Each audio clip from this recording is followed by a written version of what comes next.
You don't have to touch a thing. Well, Lisa, are we rolling? Yeah, sure, good. Okay. Well, thank you, everybody, for coming to the Tower Center Monthly Seminar. It's a great pleasure to welcome another one of our colleagues from the History Department, Professor Erin Hochman, who joins us today to talk about German nationalism and politics between the world wars. If you don't know Professor Hochman already, she's a specialist on modern German history. She teaches courses on World War I, the Holocaust, other fun events. She's got wide-ranging interest, and this talk is based on her forthcoming book called Imagining a Greater Germany, which is due out next year from Cornell University Press. We're all looking very much forward to that. But it's our pleasure to get a sneak preview today. So we will turn the floor over to Professor Hochman, and then we will have a Q&A after she's done. Great. The floor is yours. Thank you for inviting me, and thank you all for being here today. So I want to begin today's talk with a short anecdote from the interwar period. Two paramilitary groups, one from Germany and one from Austria, decided to hold a joint celebration.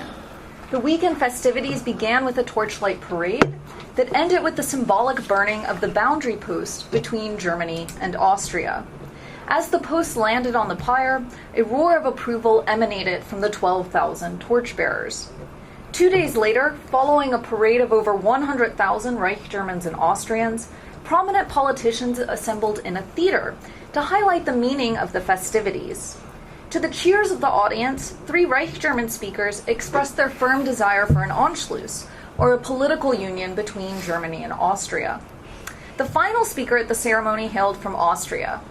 He announced to thundering applause, quote, "For us Germans in Austria, a powerful impulse prevails to return once again to the Reich." Now, at first glance, we might associate such symbolism and proclamations with Nazi propaganda. After all, the Nazis are known for their orchestration of mass rallies and the relentless determination to expand Germany's boundaries. In particular, the celebrations described above conjure up images of the Anschluss in 1938, when Adolf Hitler annexed his native country to the Third Reich. On that occasion, Austrians joyously greeted the arrival of the German army and Nazi leaders. In Vienna alone, hundreds of thousands turned out to hear Hitler proclaim the, quote, "entry of my homeland into the German Reich," end quote. Numerous Austrians not only appeared to embrace Hitler's leadership in the Nazi order, but also the central tenet of Nazi ideology, anti-Semitism. Immediately, many Austrians set out to humiliate, harass, and persecute their Jewish neighbors. Austrians forced Jews to scrub the streets with toothbrushes and vandalized Jewish businesses, as you see here. Given the resemblances between these two events, the torchlight parade and ceremony of the paramilitary groups appears to embody the type of aggressive and racist nationalism associated with the Nazis and Germany more generally. However, as I demonstrate in my forthcoming book, such assumptions overlook the complexities surrounding German nationalism and the struggle for political legitimacy in interwar Central Europe. The festivities described above, for example, included not a single Nazi. They actually took place in 1925, so a full 8 years before the Nazis seized power in Germany, on the occasion of the 1-year anniversary of the German Veterans Association dedicated to the protection of the Weimar Republic. In other words, a group that sought to fight the Nazis and other opponents of democracy. The 3 Reich German speakers calling for an Anschluss at that ceremony represented each of the parties involved in the association: the Socialist Party, the Left Liberal Party, and the left wing of the Catholic Party. Joining the Reich Germans in this demonstration for a republican form of government and Austro-German unity was a small contingent from the Austrian Socialist paramilitary group. The Austrian orator was the head of this organization, as well as a target of anti-Semitic attacks, due to the fact that he was born in Hungary to a Jewish family. These Republicans, and not in our contemporary American sense, but I mean the defenders of the democratic republics created in both countries after World War I, envisioned a far different outcome to an Austro-German political union than the Nazis. An Anschluss would create, as the head of the Austrian Association proclaimed, quote, "a single unified German folk and a German republic from Neusiedler Lake to the North Sea, from the Karawanks to the Baltic Sea," end quote. Not only did the political basis and territorial scope of a Republican Greater Germany greatly contrast with Nazi notions about race and space, but so too did their definitions of the folk, which can be translated as both nation and people. As the backgrounds of the participants in this celebration suggest, Republicans embraced socialists and Jews, groups whose national credentials were contested by the political right, as members of the German folk. As this example suggests, we need to move beyond simply viewing German nationalism and the interwar political experiment through the lens of the horrors of the Third Reich. German nationalism did not, as one scholar has maintained, inherently harbor the possibility of the final solution. Nor were the Nazis destined to seize power in the bitter aftermath of the First World War.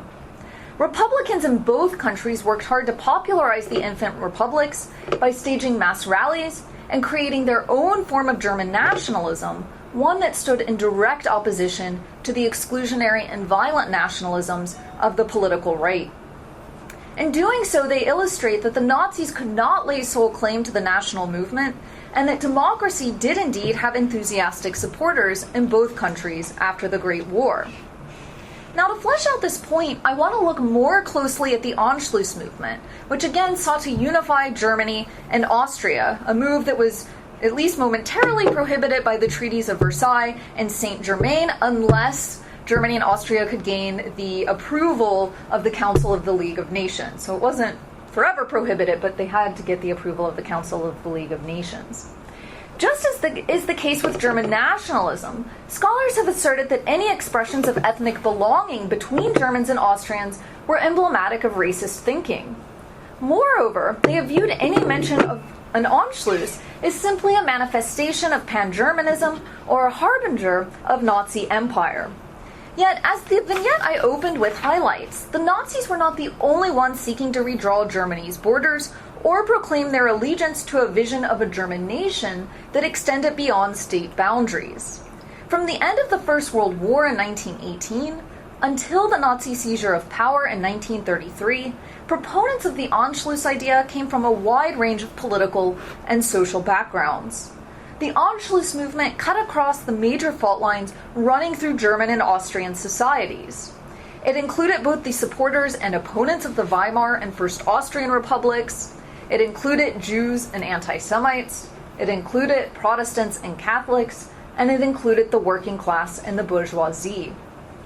In today's talk, I'm going to examine the ways in which these often bitter enemies could momentarily collaborate, as well as the battles that emerged among them. Although these various groups had the shared goal of an Anschluss, clashes arose due to their fundamentally different beliefs about the political system of a future Großdeutschland, that is, a Greater Germany, including Austria, and membership in a Großdeutsch nation. In highlighting the diversity of opinions about an Anschluss, I will show that support for transborder German nationalism was not simply the prerogative of the radical right after 1918. The remainder of my talk is going to be divided into three parts. First, I'll give a bit of historical background on Austro-German relations in the 19th and early 20th centuries to explain why the Anschluss idea became popular after the First World War. Next, I'm going to discuss the most prominent Anschluss organization of the era to illustrate the diversity of the Anschluss movement, as well as the fault lines running through it. And lastly, I'm going to examine the main cause of the divisions within this organization, which was the existence of contradictory understandings of what a Greater Germany should look like. After the Great War, the Anschluss idea garnered widespread support in both countries. The idea of German unity, however, was not new. It dated back to the first half of the 19th century, when there was no German nation-state. There was only at that point a loose confederation of kingdoms, duchies, and free cities. The first serious attempt to form one German state occurred during the revolutions of 1848 to 49. At that time, elected representatives from across German-speaking Central Europe gathered in Frankfurt, in what is known as the Frankfurt Parliament, to discuss the political constitution and boundaries of a future German nation-state. While there was agreement that a future Germany should at least have a constitutional government and a parliamentary system, debates emerged about whether to create a Großdeutschland, so that is a Germany that included Austria, or a Kleindeutschland, that is a smaller Germany that would be dominated by Prussia and excluded Austria. This dispute within the confines of the Frankfurt Parliament became irrelevant when the Prussian and Austrian monarchies crushed the revolution. Yet the question of creating a German nation-state did not disappear. Ultimately, rivalry between the Prussian and Austrian monarchies led to the Austro-Prussian War of 1866. Prussia emerged triumphant, and in 1871, Otto von Bismarck created a smaller Germany, that is a Klein Deutschland, that excluded Austria. In the subsequent years, the idea of a German cultural nation extending beyond state boundaries persisted, but only small fringe groups continued to call for the unification of German speakers in Imperial Germany and the Austrian half of the dual monarchy. The First World War and the collapse of the Prussian and Austrian monarchies completely changed the situation. With Europe's great multinational empires gone, questions re-emerged about where state boundaries should be drawn. Confronting defeat, numerous Germans and Austrians saw an Anschluss as a new path to achieve national unity and recovery in the face of the disastrous outcome of the First World War.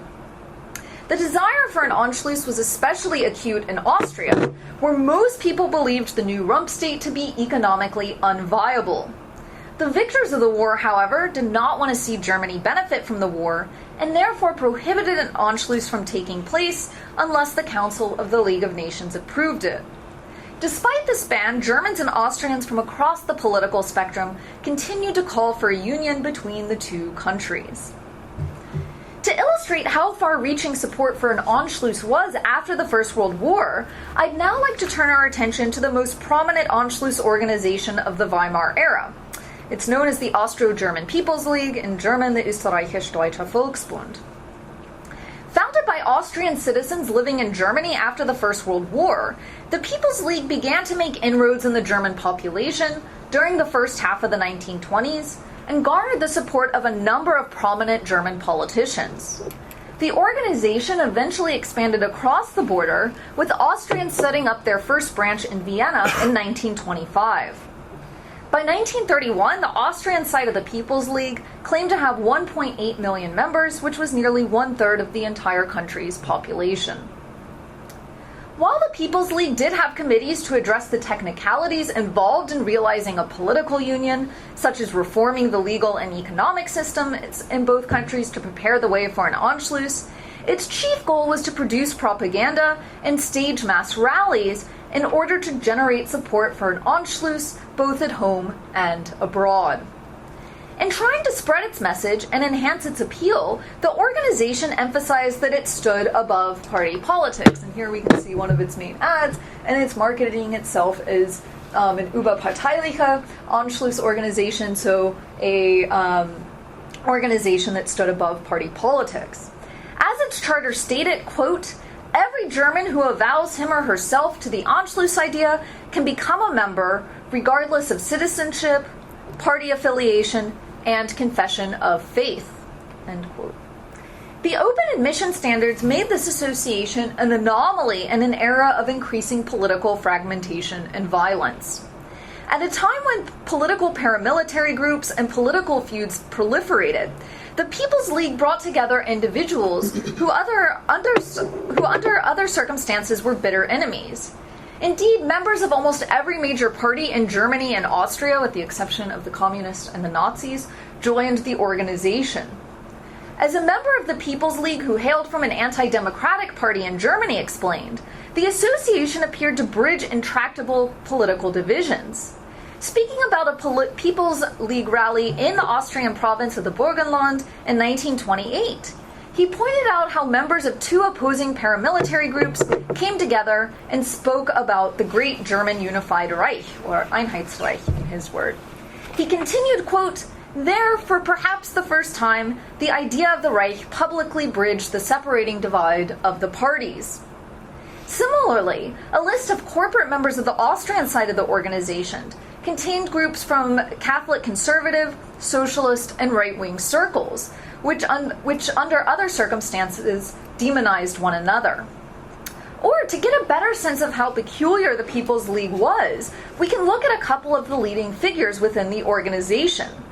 The chairman of the Berlin branch of the association was Paul Löbe, a prominent socialist, president of the Reichstag for most of the Weimar Republic, and an active figure in the pan-European movement.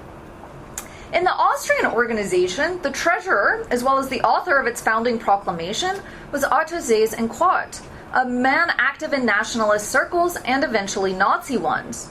He would later gain infamy as one of the defendants at the Nuremberg trials executed for his role in perpetrating Nazi crimes. Additionally, the People's League brought different social classes together. For instance, the leadership of the branch in Essen, Germany, included a government official, a member of the city theater, a painter, 2 salesmen, a master plumber, a master tailor, and 4 miners. The organization even provided a home to both Jews and anti-Semites. As these examples illustrate, the People's League appeared to span the major political and social divisions that plagued both countries at the time. However, despite such disparate groups showing a willingness to collaborate in the name of an Anschluss, the unity achieved within this organization was superficial, as political battles emerged both within and about the association. To better illustrate the complex politics of the People's League, I'm going to now focus on one of its rallies. In late August 1925, only 2 months after the creation of the Viennese branch of the People's League, 300 to 400 members of the German branch of the association traveled to Austria for the first time to hold an Anschluss rally.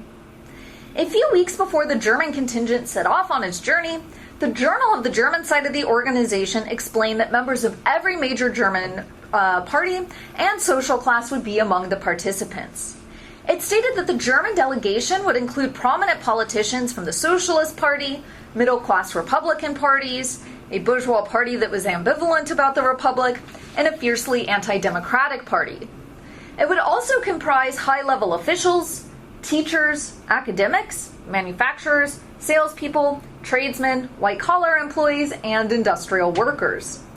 Given the diversity of the participants, as well as the mission statement of the organization, the journal reminded its readers that emblems of a political nature, such as flags and uniforms, would not be allowed on the trip, and that coarse behavior to other participants would lead to immediate expulsion without a refund. Most of the German delegation first met in Passau, a German town on the border with Austria. There, the heads of the German and Austrian sides of the organization gave speeches declaring their wish that the legal boundary would soon disappear.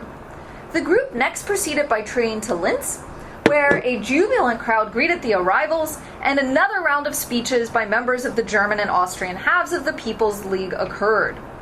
The rally ended with the singing of Deutschland, Deutschland über alles, which was the Weimar Republic's official anthem, and then the German delegates boarded a ship to sail down the Danube to Vienna.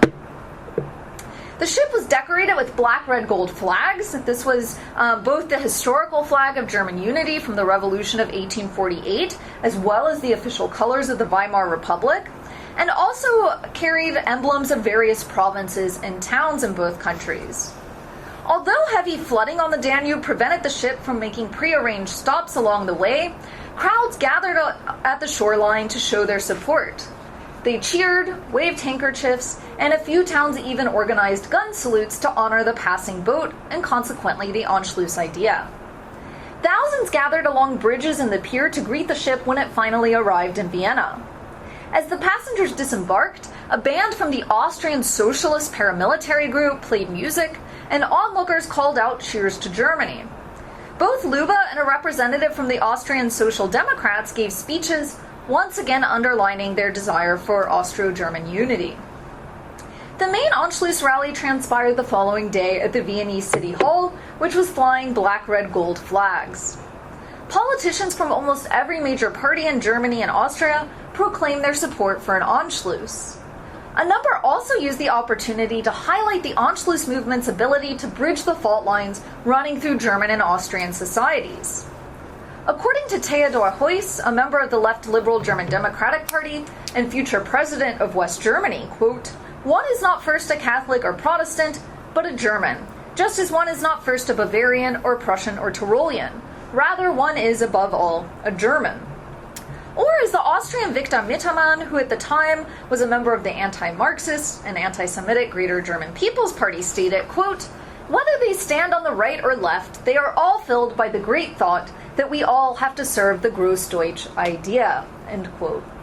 So many Anschluss enthusiasts turned out to hear these speakers that the room inside the city hall reserved for the event was too small. Despite heavy rain, thousands gathered before the Viennese landmark to listen to another round of speeches by prominent politicians. Once again, a cross-section of Austrian society was visible by their clothes. Socialists stood next to right-wing fraternity members, workers stood alongside the bourgeoisie. Both the rallies in front of and inside the city hall ended with the singing of Deutschland, Deutschland, über alles. Now, at first glance, the Germans' visit to Austria seemed to embody the lofty goals of the People's League. The event clearly brought together social and political groups who would normally be opposed to one another, all in the name of an Austro-German political union. While the People's League facilitated this cross-party collaboration, it could not overcome existing political rivalries or erase the enormous differences of opinion about the basis of a future Großdeutschland. One needed only to look at the press coverage of the event to see how fleeting any compromise achieved within the People's League was. The newspapers were all affiliated with a political party or a particular worldview and interpreted the Anschluss rallies orchestrated by the People's League accordingly. According to the conservative and right-wing press, the socialists and communists had tried to hijack the event. The main newspaper associated with the right wing of the Christian Social Party, and this was the main Catholic party in Austria, as well as the chief opponent of the socialists there, expressed disgust that at the rallies staged throughout the weekend, the socialists had turned up carrying red flags and disrupted the singing of Deutschland, Deutschland über alles by singing the International, the Marseillaise, and We Swear by the Flag, Pure, Pure Red. The papers showing the usual tendency on the part of the political right to conflate the socialists and communists, even though the two leftist parties hated one another, concluded, quote, that the few non-Marxists left indignantly, having realized that it had less to do with an Anschluss rally for Germany than a rally for the Soviet Union. A right-wing newspaper sympathetic to the Nazis made similar claims, decrying the appearance of red carnations and symbols of the pro-Republican paramilitary group in Germany, as well as some participants' use of party-specific slogans, such as Cheers to German Social Democracy, Cheers to Red Vienna, Cheers to the International. It also reported that the socialists were not alone in disrupting the singing of Deutschland, Deutschland über alles.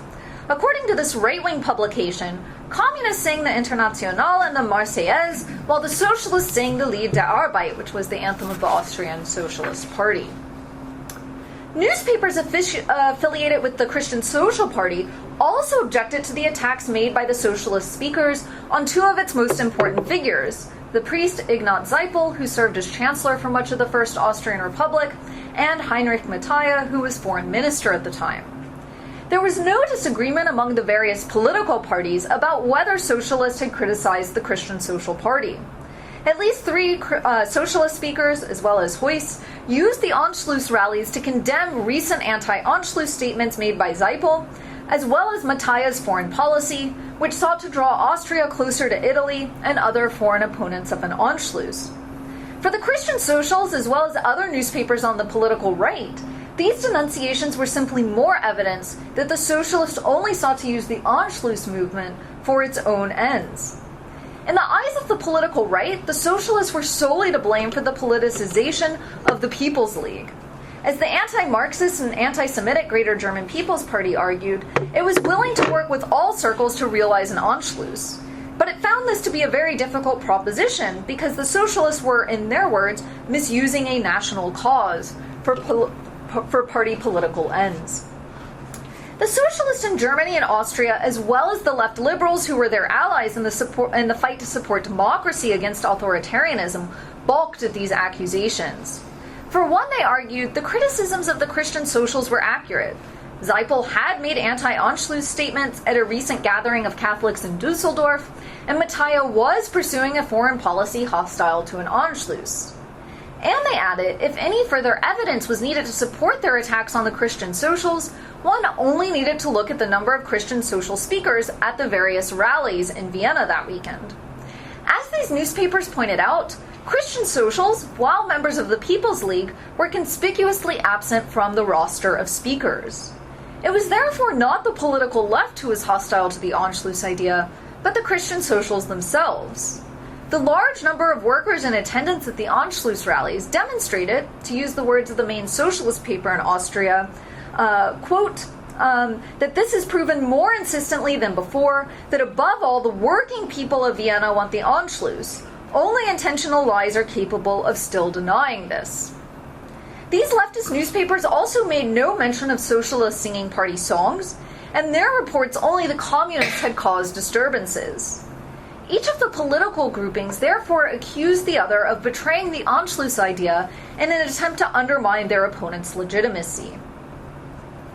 In addition to the parties using the People's League to carry out their everyday political fights, there was another major reason why unity within the association was fleeting, which brings me to the last section of today's talk. Various political figures participated in or protested the People's League, not simply as a way to demonstrate a genuine commitment to the Anschluss idea, but also as a means to advance their own particular vision of what a greater Germany should look like. When it came to the questions of the political basis of a future Großdeutschland and qualifications for membership in a trans-border national community, the various political configurations came up with radically divergent answers, once again resulting in deep divisions within the People's League. In other words, the participants in the People's League all spoke about Anschluss, Großdeutschland, and the Volk, but they filled these ideas with different meanings. Once those involved in the Anschluss movement went beyond vague calls for ein Volk, ein Reich, so one nation, basically one state, one empire, and tried to define what Volk and Reich should look like, any sense that they had the same goals rapidly vanished. I'd like to first talk about the political rights conceptions of Anschluss. Now, I should point out that the parties and associations that fall under this heading in the Weimar and First Austrian republics were a diverse group often plagued by internal struggle. The label is useful, however, in the sense that conservatives and the radical right alike all came to be united in their hatreds. They mixed a sinister brew of anti-democratic, anti-Semitic, and anti-Marxist ideas. Although these groups envisioned different types of authoritarian governments replacing parliamentary democracy, the political right formed a common front in attacking the post-war republics and their supporters, so primarily the socialists and left liberals, as un-German. While they usually did not explain the future state form of a greater Germany in their speeches at People's League's events, it was clear that they did not envision a future Großdeutschland as having a democratic parliamentary basis. As we will see shortly, the supporters of the Republic, so again, the Republicans, often ended their Anschluss speeches by hailing a Großdeutsche Republik. The political right never included such suggestions. Rather, conservatives and the radical right at People's League's events limited their proclamations to fatherland, folk, and empire, as well as their desire to use the Anschluss to make Germany a world power once again. Moreover, the political right declared that socialists could not be full-fledged members of the national community due to their international allegiances. Conservative and right-wing attacks on Jews went even further. Many within the political right believed in pseudoscientific racial anti-Semitism, which maintained that Jews could never become Germans because Jews constituted a distinct and inferior race. These sentiments, while often minimized in the public speeches given by conservatives and the radical right at People's League events, were prevalent in their correspondence and press coverage of the Anschluss organization. Thus, even before the August 1925 rally occurred, the Greater German People's Party in Austria asked one of its representatives in the People's League to see if the events could be pushed back to a later date. The Greater German People's Party did not want the People's League rally to preempt its own political Anschluss gathering with a right-wing party from Germany scheduled for that fall, for two reasons. One, it said in its letter, quote, there were quite egregious Jews at the head of the Berlin Volksbund, and two, many members of the Greater German People's Party would be away from Vienna in August on summer vacation, which would lead the People's League events to be dominated by the socialists. Neither Jews nor socialists fit within the party's definition of the national community, and it wanted to ensure that these allegedly un-German groups did not dominate the Anschluss events. The coverage of the August 1925 event in the conservative and right-wing media further bears out these attitudes. one of the main Christian social newspapers wrote that the Socialist Party shenanigans at the People's League rally demonstrated, quote, "Whoever knows the Austrian Marxist leaders recognizes that for them, the chief aim of the International stands higher than any national aspiration. There can be no doubt about it," end quote.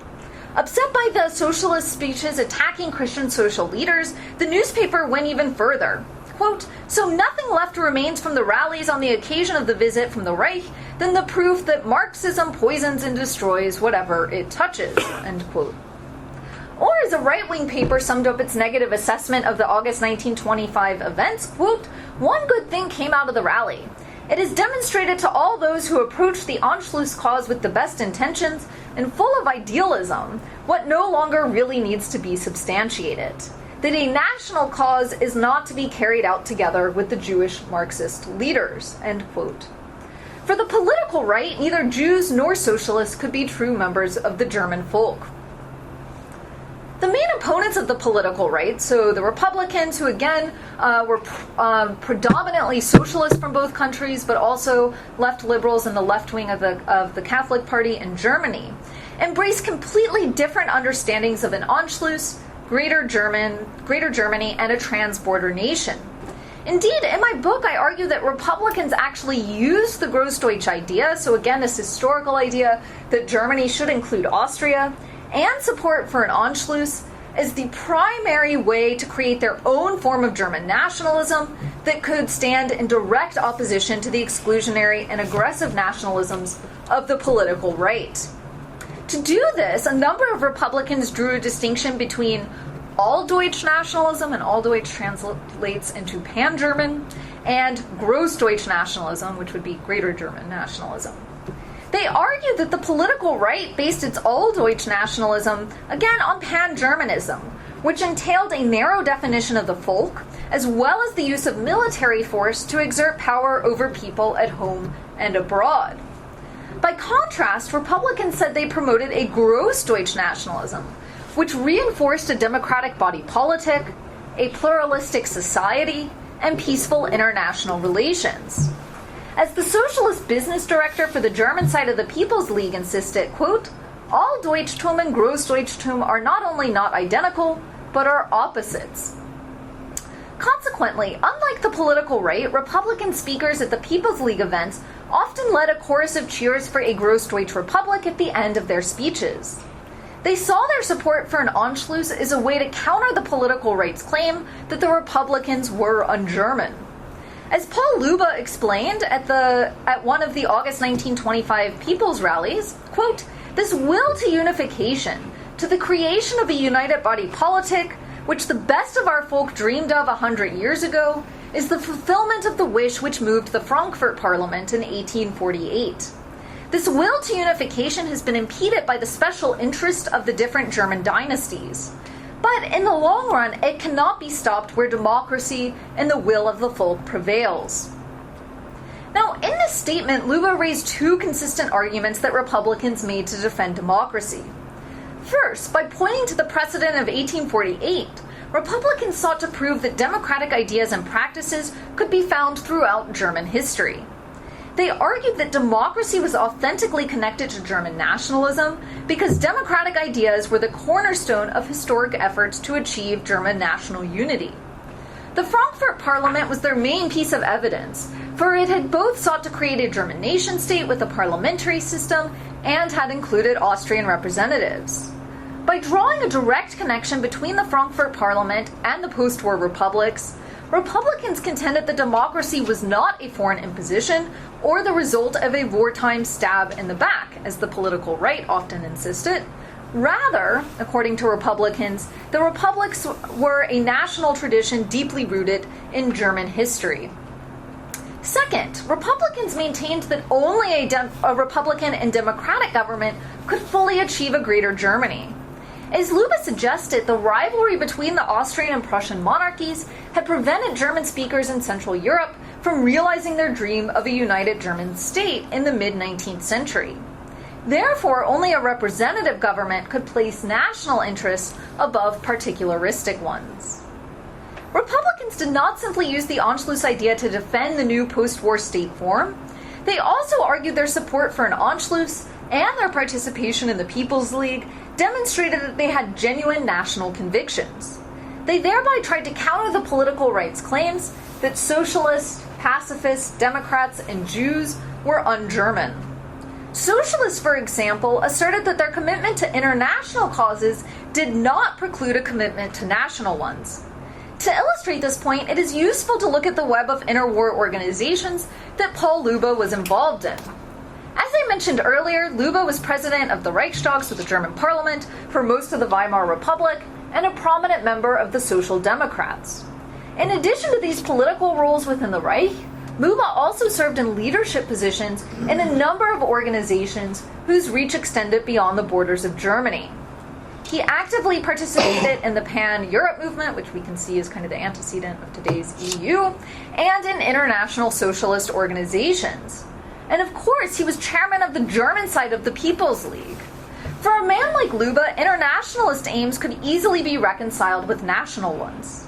At the City Hall rally in August 1925, he announced to the crowd that an Anschluss did not mean a quote-unquote breach of peace.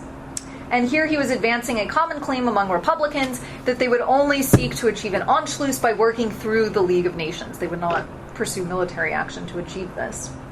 He went on to explain that, quote, "As a party man, I come at present from Marseille, where workers have expressed their desire for peace, and tomorrow I travel to Paris for a rally for German-French understanding, in order explicitly to highlight that this understanding is the basis of European peace." For socialists as well as other Republicans, the Anschluss would be a way to achieve peaceful international relations and would be the first step in creating a United States of Europe. The ability of Löbe and others to reconcile these national and international loyalties that the political right regarded as mutually exclusive, was due to the existence of various German nationalisms during the Weimar era. In a memoir written after the Second World War, Löbe explained that many proponents of the Anschluss movement had possessed what he called a healthy national feeling, which he then contrasted with the quote-unquote bullish nationalism of the Nazis. Furthermore, Republicans advanced a more tolerant vision of the German folk. While they often cited a common culture and language to explain the existence of a German national community that extended across state boundaries, they also clearly employed ethnic ideas, such as talking about their tribal brothers on the other side of the border. They even sometimes used the language of blood. However, just as Republicans talked about an Anschluss in different terms than the political right, so too did they understand membership in the German folk in a more expansive way. For example, an article in the Republican-dominated People's League journal, published in Berlin, criticized an Anschluss speech by a member of the political right for not considering Jews as Germans, and failing to recognize that, quote, "Vienna's greatest national merit was to incorporate foreign language immigrants into the German Volkssturm," which we could translate as nationality or ethnicity, "over many centuries," end quote. The article concluded that the speaker, quote, "has a national criterion that we cannot adopt." Indeed, Republicans in the organization rejected what they called a racial political interpretation of the concept of German descent, and defined the national community, quote, "most certainly not in the sense of a narrow-minded and bigoted racial fanaticism or a wild nationalist arrogance, but rather in the sense of a powerful union of all Germans through the great cultural community," end quote. For Republicans, membership in the national community was open to all those who desired to join. The ability of Jews, ranging from the father of the Weimar Constitution, Hugo Preuss, to the Jewish community of Salzburg, to participate in the People's League can thus be attributed to the heavy involvement of other Republican politicians in the association, since the parties of the right included anti-Semitic statutes in their party platforms. As the Republican attempt to use the Anschluss and Großdeutsch ideas to create their own form of nationalism demonstrates, the various political groupings involved in the People's League understood their ultimate goals in contradictory ways. It was no wonder then that the unity of the People's League remained short-lived. To conclude, although it was Hitler who accomplished the Anschluss, I have tried to demonstrate that there was no direct line from 1918 to 1938. The Anschluss of 1938, with its vicious anti-Semitism and the expansion of a Nazi dictatorship, looks radically different than the political union envisioned by Republicans. Even though Republicans on both sides of the Austro-German border were never able to persuade the political right that they were loyal Germans, or that parliamentary democracy was a German form of government, we still need to take seriously the existence of Republican Grossdeutsch nationalism and Republicans' involvement in the Anschluss movement. After all, the political right's refusal to accept Republicans' national claims was due to fundamentally opposing visions of a German nation and state. By looking at the debates that occurred over the boundaries of nationhood in the Weimar era, a more complex picture of interwar German nationalism and politics emerges. While some scholars have looked at German nationalism solely through the lens of the Nazi years and have consequently labeled it as exclusionary and illiberal from its beginnings, we have seen that the attempt to form a trans-border German community was not simply the prerogative of the extreme political right. We therefore need to move beyond the binary categorizations of good, so that is supposedly civic and Western nationalism, and then allegedly bad, that is ethnic German Eastern nationalism. Republicans clearly believed in a folk that extended beyond civic definitions of nationhood, yet even then they deployed ethnic concepts in an inclusive way. It is thus important to recognize that from 1918 to 1933, there existed numerous understandings of who, what, and where could be categorized as German. Furthermore, only by examining conflicting attempts to speak in the name of a German folk can we appreciate the depth of support for the democratic republics in both states after the First World War. Thank you. Terrific. Thank you for just a marvelous talk, and I'm sure that the book is going to be... When is the book coming out? Next fall? September. Okay. I'm really looking forward to it, and the reason is your talk gets to fundamental political issues, right? The line between nationalism as an appealing prospect, which brings people together and allows them to do great things, to when nationalism becomes quite virulent, ugly, exclusionary, and all the rest. I will say, you argue at the end that we have to get past the binary of good nationalism versus bad nationalism, but I heard a lot of that binary in your talk. Right? There's the early days that is very appealing, right? Bringing all of these groups who otherwise would hate each other to the core, but they can all get together under this banner. And in some ways, that's what we would hope that we would see in the United States. A lot of groups which have tons of differences, but they all come together under the flag. That's the good nationalism. But I have a couple of questions. I guess one question for those inside the People's League and one for those outside the People's League at the time. For those inside the People's League, the Republicans, the people who are championing this democratic, inclusive model, were any of them afraid that they were laying groundwork for the bad nationalists? I'm sorry to go back to that. But it does seem like they're doing a lot of the organizational legwork for the Nazis, right? Accidentally and tragically and ironically, they're spending years whipping up this support for a broad movement towards Anschluss, and then when Hitler and pals come in, they probably are able to exploit those existing networks and that existing sentiment. It's just a guess. And so I'm curious if any of them were worried about being co-opted. The second question were for those on the outside, the Austrians in particular. You said it at one point. There's a really impressive figure that nearly 1/3 of the Austrian population. Their claims, their claims, right? Based on corporate membership. On corporate membership, their claims is a big chunk of Austria is supporting this idea. But there's even a bigger chunk that's not supporting this idea. And I'm just curious, why not? The Austrians who are somewhat ticklish about the idea, is that because of a sense of Austrian nationalism, right? Is this an idea of, hey, we're our own country, we don't really want to be a part of some sort of unified entity, or did they have other reasons for being skeptical? Okay, so thank you for your questions. In terms of the kind of civic versus ethnic or good versus bad nationalism, so it's often been claimed, like German nationalism always goes in this like bad, ethnic, virulent, destructive category. And I mean, part of what I'm arguing is that's not the case, right? Because there's actually multiple forms of German nationalism at the time, right, including this Republican nationalism. Moreover, even scholars that, for instance, have pointed out that, okay, we've actually got multiple forms of German nationalism, they still see kind of any reference to ethnic concepts. So particularly prevalent in my research is the idea of Stamm or tribe. So they'll often use the word, our Austrian Stamm or the German Stamm, so on and so forth. As soon as historians have seen that, they say, oh, well, this is clearly an indicator, right, of this bad ethnic nationalism. And what I've actually found in my research is that this is not the case, because Republicans are actually deploying these ideas in a way that makes them inclusive. In fact, the opening of the Weimar Constitution says something along the lines that the people of Germany are united in their tribes, right? So this isn't necessarily an indicator of virulent nationalism, so that we need to kind of challenge the binary in that sense. And then in terms of, were the Republicans afraid of laying the groundwork for the Nazis? Well, no one can foresee that the Nazis are going to be seizing power in 1933.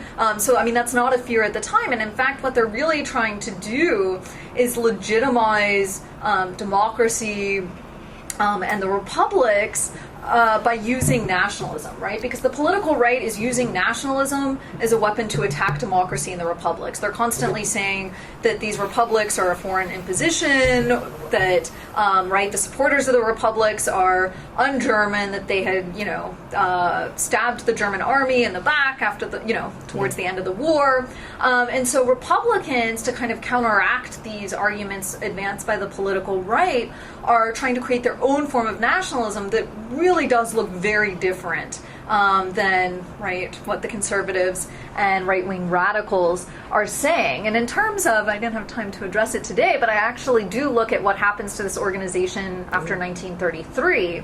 And here, too, I would argue that we need to kind of see this as a point of rupture rather than a point of, right, what the Republicans did before that point laid the groundwork for what happened later, because many of the members of this organization end up being persecuted by the Nazis. A number of them are Jews, for instance, or socialists, or Democrats. A few of the members do go over to support there's no doubt, do go over to support the Nazis. But what you see is that after the Nazi seizure of power in January of 1933 is kind of a radical remaking of the membership of this organization. So Luba actually is kind of forced out of being chairmanship, a member of the German National People's Party, which was a fiercely anti-democratic, anti-Marxist, anti-Semitic party. One of their members is appointed to chair it, and all of a sudden Nazis, who had stayed away from this organization because they saw it as being too leftist and Jewish, now are populating the events, and the events are ending with things like Heil Hitler, the singing of the Horst Wessel Lied. And something similar also happens in Austria, actually. The Austrian socialists leave the organization before they're crushed in a brief civil war in February of 1934, and then Nazi sympathizers take over the organization there. And of course, they're very happy when the Anschluss happens in 1938. In terms of Austrian support for an Anschluss, if you look at contemporary estimates, it's estimated that 90 to 95% of the Austrian population supported an Anschluss after the First World War. This is due both to economic reasons. So Austria, after the First World War, is cut off from the markets and natural resources that end up in the other Habsburg successor states. And many people thought that this little rump state of Austria simply could not economically exist. And they're constantly having to be bailed out by loans from the West during this period. The other reason is national, right? This idea that, well, we're Germans too, we want to join Germany. You only see a very small percentage of people that are not in support of the Anschluss. So, for instance, the right-wing Christian socials believe that they're part of the German folk, but they don't want to join Germany because they, from the mid-1920s on, want to create their own authoritarian Catholic Austrian regime, which they think won't happen if they're if you merge with a largely Protestant Germany. But you really don't see any statements about Austrian nationalism. I mean, even the people that want Austrian independence don't believe Austria is a separate nation. They think it's part of the German folk. And then they claim to be like the better representatives of the German folk. Thank you. Yeah. Curiously, I'd love to know if you had any statistical information on the support for Anschluss in the Rhineland and Bayern as opposed to Prussia. The other thing I wanted to note was that in 1914, Austria was the center of a huge and very powerful empire. By 1920, it was a little rump state, and they wanted to be part of something big. Yeah. Yeah. So in terms of kind of support for Anschluss in different provinces in Germany, if we look at the membership of this organization, for instance, which, they weren't doing like public opinion surveys, so I can't say. Yeah. But if we look, for instance, at where this organization's located, interestingly enough, it's not popular at all in Bavaria because it's dominated by Berlin, which, the Bavarians hate any rule from Berlin. And it's dominated, right? Paul Löbe, who's a socialist, is the head of the organization. Republicans dominate the German side of the organization. So actually, they create their own Anschluss organization. It's known as the Österreichische Deutsche Arbeitsgemeinschaft. But so the Anschluss idea is still popular there. They're just not part of this. The organization's quite popular in the Rhineland and other areas. Primarily due to the fact that you have a number of Austrian workers there. They work as miners and stuff in these regions. So you see a lot of kind of prominence there. In Germany, the organization tends to be dominated by Austrians, although you do have a number of prominent Reich politicians who are members of it. But even in some place like Breslau, for instance, they claim to have a majority Reich German membership as opposed to Austrian membership. Well, So, yeah. Yes? I have a question to follow up on what Josh asked about, and then a separate question. One about Josh is that the Republican nationalists who identified themselves as leftists would not only have to argue against the Nazi interpretation, but they would sort of have to argue about the Comintern, ideas about what leftists should be talking about with respect to, internationalism and so forth. So it looked as though they had kind of steer a middle road, which made it difficult for them to kind of, keep themselves separate from both the left and the right in that way.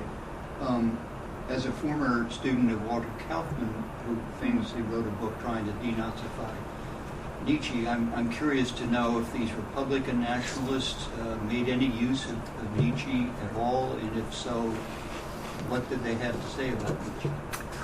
In my research, they don't refer to him. They refer to a lot of other great Germans, especially, again, as I was mentioning, with kind of this continual reference to 1848. So, they're also going back further than that, and they're really looking at the birth of the German national movement from the wars of liberation against Napoleon onwards. So they love to cite people like Arndt, Fichte, these kinds of figures, even Longben, right?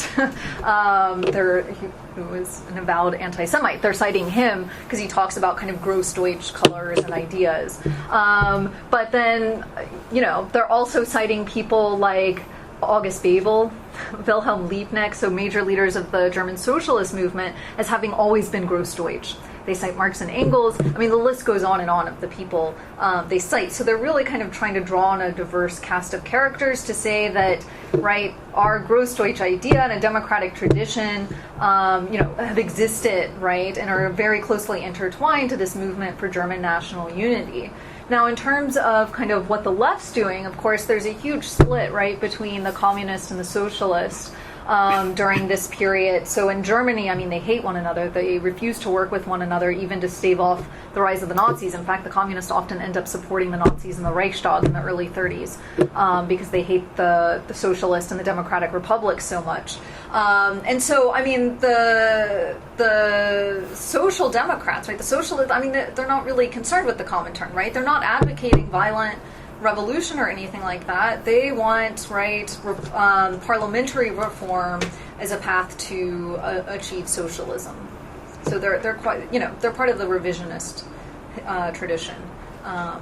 So they would be identifying the Social Democrats and not communists. Oh yeah, there's a huge split between like the SPD and the KPD. After the socialists used the army and these right-wing soldiers, the Freikorps, to put down a communist uprising in January 1919. It leads to an irreparable divide between the two groups. They will have nothing to do with one another.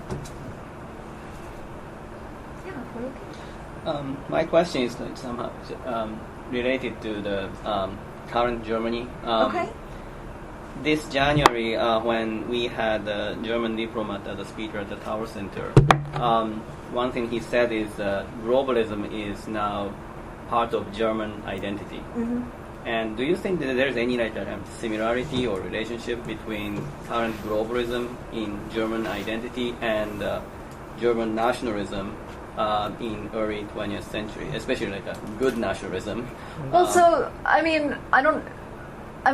the Republicans I'm looking at don't really refer to that, but there has been a lot of interesting work, for instance, done on the imperial period, so 1871 to 1918, in which they're specifically looking at these scholars are looking at, what effects does, Germany's imperial reach, which is quite extensive, at the time, how does this impact the formation of ideas about nationhood in Germany? And I mean, the arguments that have basically been coming out is that this was actually critical in fostering kind of German self-understanding, both this idea of Germans going elsewhere and dominating, but also all these German communities abroad. And actually, for my second project, I actually want to look at how diasporic German nationalism plays into these debates about political legitimacy, because there's been a lot of work done on it for the imperial period, but not so much for the interwar period. So that's actually what I kind of want to embark on next.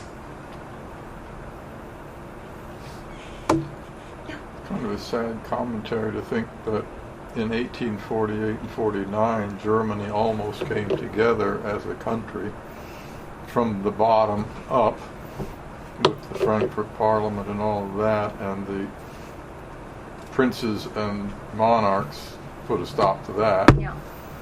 And then you have an attempt here from the bottom up to create an Anschluss, and it ultimately happens when Hitler invades. Mm-hmm. Yeah, from above, although it was very popular, as you saw in the pictures from 1938, in part, again, due to this 20-year desire for thinking, right, this is not a viable state. If we can't do it this way, we'll take it that way. Yeah. So, and the fact that most people did not like the Austro-fascist dictatorship, which had been in power since 1934. Yeah, right. It hadn't done anything to solve the problems of the Great Depression. Yeah. And everyone's looking over at Germany, which is like back to full employment. So, you'll take your fascist over. Yeah. And I mean the Austro-fascists. I mean they just didn't do a good job in terms of like trying to. They couldn't ever get out of this conundrum of saying we're part of the German folk, but we want to remain separate, because they continue insisting that they're part of the German folk, but they say we're part of the better German. We're better representatives of the German folk than the Nazis, because we're the defenders of Christianity. We basically want to try to create some sort of like Christian, mainly Catholic, right? Yeah. Catholic. Recreate some sort of empire that's like based on Habsburg traditions and the Catholic Church traditions. Yeah, but I mean, this gets back to the original point that if you're spending years engaging in this kind of propaganda about a greater Germany, but with Austrian characteristics, you're laying the propaganda groundwork for somebody who actually has the wherewithal to make it real. Yeah. Right, which is Hitler. Which, and forgive me, I'm not a German historian, but that does sound a lot like the story from 1848 to 1871. Yeah. Right? So there's a lot of desire among sort of the rank and file people of the Germanic states to come together somehow, but it takes Bismarck and a bunch of wars to make it happen. Right. And Bismarck's view of German unity, as I understand it, is not this feel-good version of nationalism, it's Prussian domination. Yeah. He's not fighting for Germany, he's fighting for He really Prussia. doesn't care about German nationalism. Yeah. And Hitler doesn't really care about Austrian feel-good, he cares about power and expanding. And actually Austria is quite actually low down on his Right. list of foreign policy priorities. If you look at it, he cared way more about Czechoslovakia than he did about Austria, and he decides on 38 because the moment seems right to him. And Schuschnigg had called a referendum on Austrian independence, so he thought he needed to strike then. But again, I mean, they're talking about different kinds of, different visions of this. And for instance, I've looked at, they've been published, but the underground reports, or the reports from the socialist underground in Germany. Mm-hmm. And so I've looked at them from like March and April of 38. And people are people, like, not every, okay, it's not that popular in Germany, to be honest, like, at least according to these underground socialist reports.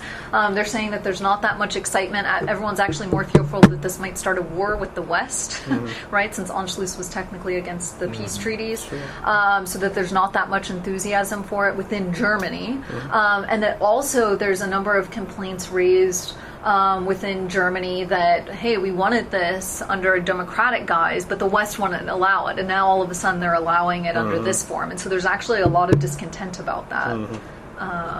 So, do you think it was discontent or just nervousness? There's a fine line. I think you see both, right? That you see the German General Staff was very concerned about what the reaction would be. Right. I think you see both, right? This fear of we really don't want to engage in another war. I mean, the same thing happens with the invasion of Poland in the Second World War. The German population is not enthusiastic, right, about a war after the destructiveness of the First World War. They kind of just resign themselves to it. But you also see these comments like, we had wanted this, right, during the Weimar era, and the West wouldn't allow it, and now look how it's happened, right? So I think you really do see kind of both positions, according to these underground reports, being advanced by the population. Did Hitler being Austrian play any role at all in terms of the Austrians accepting it or being more accepting? I mean, I think that's part of it, right, is that you have an Austrian ruling Germany. But again, I mean, I think most of it, even if, well, can't play what if, but sure you can. Again, this idea is very popular since 1918 in Austria because they thought the state could not economically exist in its current form, right? And that, yeah, they wanted to be part of, a state with their national comrades, right? And so you see all of those kind of ideas at play. Even socialists, I mean, Otto Bauer, for instance, who is an exile, so he flees in 1934 after the Austro-fascists seized power. He was the kind of leader of the left wing of the socialist Austrian Socialist Party during the interwar period. He's a Jew, and he's, by the time the Anschluss happens, he's in exile in Paris at that point. Even he laments how the Anschluss happened. He said, we really wanted it to happen this other way. Hopefully it can one day, right, not under Nazi domination. And so you even see, right, these socialists kind of lamenting how it happened and hoping that maybe one day it can happen under a different guise. When you have a popular desire for unity, first in Germany and then Germany and Austria, and you want to do it democratically or legally or whatever, and you realize that doesn't work, but suddenly it works when you use Blut und Eisen, so to speak, it makes blood and iron a lot more popular and acceptable. But, I mean, you still see people, right, that don't agree with this, that are among the Republicans. A bunch. A number of these people have gone into exile, have been arrested. Yeah. Some of them were murdered by the Nazis.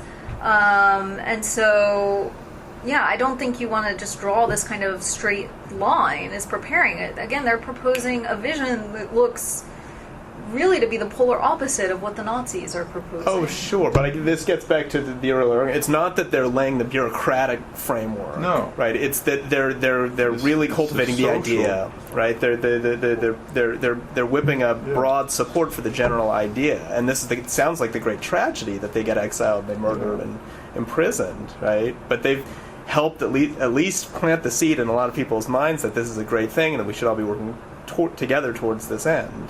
See, I would argue that doesn't mean they accept what the Nazis end up doing. Absolutely not. We're not saying that. We're not saying that. But by 1932, you could have had a meeting of German Republicans in this room. Oh no, they actually, that is not small group. That is not true, especially if you look at the socialists. Sure, the left, the German Democratic Party, which was the left liberal party, that is minuscule. It's actually disbanded in 1930. And splits off to this kind of more party further to the right. And you do see kind of a shift in the Catholic Center Party, which has always been divided as to whether it should support or be against democracy. It's actually quite split. They don't know whether they want to be monarchists or Democrats. they're not really monarchists, but there's some that are authoritarians and some that are Republicans, right? I mean, you see this split, and so you see them kind of transition. You see the swing after 1930 to the right within that party, but at the same time, I mean, the socialists are still an extremely large They're a big group. party, and the Iron Front rallies at the time, which are kind of this socialist branch, are drawing huge numbers. Two elections in 1932 in July and November, and in both of those elections you have a majority either voting for the communists or the Nazis.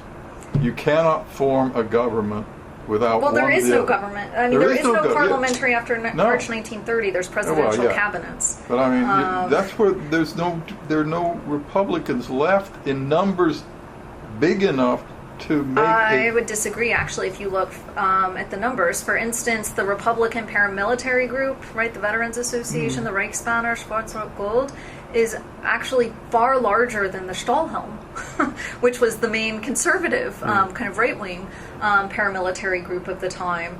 This simply, maybe if you look at parliamentary politics, but it's not the case for if you're looking at things actually happening on the ground and looking at mass rallies at the time. And in fact, already by November of 1932, the Nazi vote is dropping. They're actually losing votes by that point.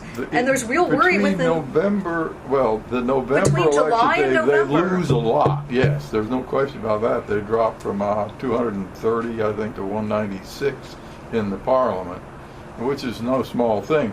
But nevertheless, the support for a democratic Republican government in Germany is essentially gone after the Depression really takes hold, it seems to me. I wouldn't say it's completely gone. I think people realize that there's problems that need to right. It's not working in its current form. Yeah. But I mean, you still have the socialists and a number of left liberals who are fighting for democracy. They don't necessarily do it when they're outmaneuvered, right? Yeah, I mean, in part because the conservatives put Hitler into the halls of power, right, enabling him to then make the laws of the state. But I think it's more complex than saying there was no more support for democracy after 1930. Did this idea of a greater Germany extend to the German population in Switzerland? No, not that I've seen. In Fredericksburg, right here in Texas. not to be, but I was curious. You talk about whether it was democratic or democratically the arms was put together or under the rule of the Nazis.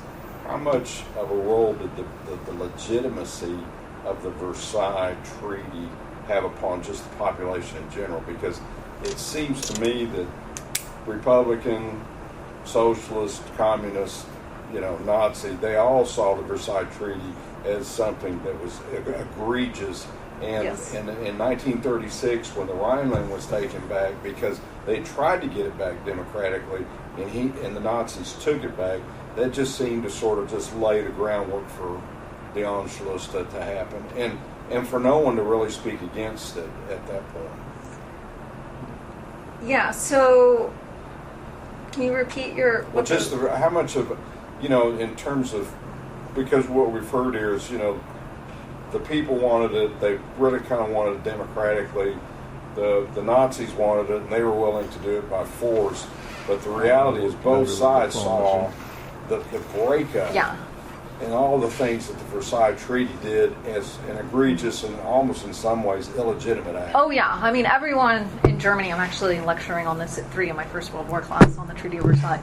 Test drive it right now. Yeah. Oh God. So, because the war just ended on Monday night. Everyone in Germany hates the Treaty of Versailles. There's everybody, not only in Germany but in Austria and. Well, in Austria, I mean, the main Treaty of Saint Germain, which was the treaty applying to Austria. again, what the Republicans are proposing in their revisionism of the treaties is very different than, let's say, what the Nazis or the DMVP or any of these other kind of right-wing parties, because the Republicans make it very clear that they're not seeking to overturn the entire international order that's created after the First World War. They're all in favor of international reconciliation, of Franco-German understanding, of working through the League of Nations to achieve their goals. So yes, while they complain about the Treaty of Versailles a lot, right? I mean, they accuse, for instance, the French, particularly, even though they want Franco-German understanding, they're also attacking the French constantly for, they say, they're imperialist, right? They're just seeking out to rob us. They're no longer true. There's a quote from an Austrian socialist that the French are no longer true to the postulates of 1789. It was true. And so, yeah, they hate it. But again, they want to accomplish this revisionism in a much different way than the parties of the political right, which of course want to just simply overthrow the entire international order, right? They don't want reconciliation. They don't want this idea of collective security achieved, right, through a League of Nations. And so this is a huge difference, actually, between kind of Republican revisionism and then the right-wing form of revisionism, also with what boundaries they want redrawn. So, for instance, the Republicans, the Anschluss is kind of their most important goal. The other complaints that they make, they get them all to fit within kind of a democratic Republican framework. So, for instance, they say that the plebiscite over Upper Silesia was not properly upheld, right? And that this is a violation of Germans, right? That certain areas that had voted to join Germany are awarded to Poland, right? This is a clear violation, right, of democratic will. Mm-hmm. They complain about South Tyrol being awarded to Italy because Italy becomes fascist. And so they're saying, look at this fascist dictator, oppressing the German minority there. And interestingly enough, who does not speak out on behalf of South Tyrol? The Nazis, right? They don't want to jeopardize anything with Italy, nor do the Austro-fascists.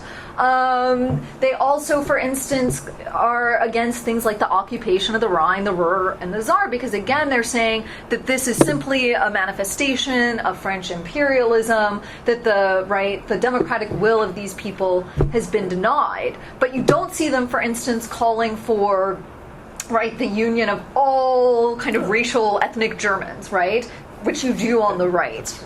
Nor are they calling for like a recreation of the German Empire's borders, right? I mean, they're not wanting everything back. They make their claims against kind of the post-war settlement in terms of this kind of democratic Republican framework. So their revisionism actually looks quite different than the revisionism of the political right, even though they all hate the peace treaty. Dancing at the corridor. Yeah. I think it's just left to me to say thank you so much for this terrific talk. The book is out next year. We're looking forward to it. We'll do another thing when the book does come out, when you get through all the editing and page. Have a party for that. Absolutely. Well, no, it's an extraordinary topic, and the next time you come back, you're actually going to have to answer Hiroki's question about contemporary politics. We're going to pull you out of history. I can talk about German contemporary. We're going to hold you to that. Okay. So please join me in thanking Erin for a wonderful talk. Thank you.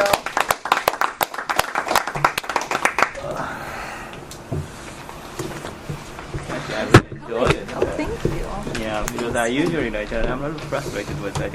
Everything that the current German globalism is just an antithesis of the Nazism, and then it doesn't go beyond that. So this is very. Oh, thank you.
sir.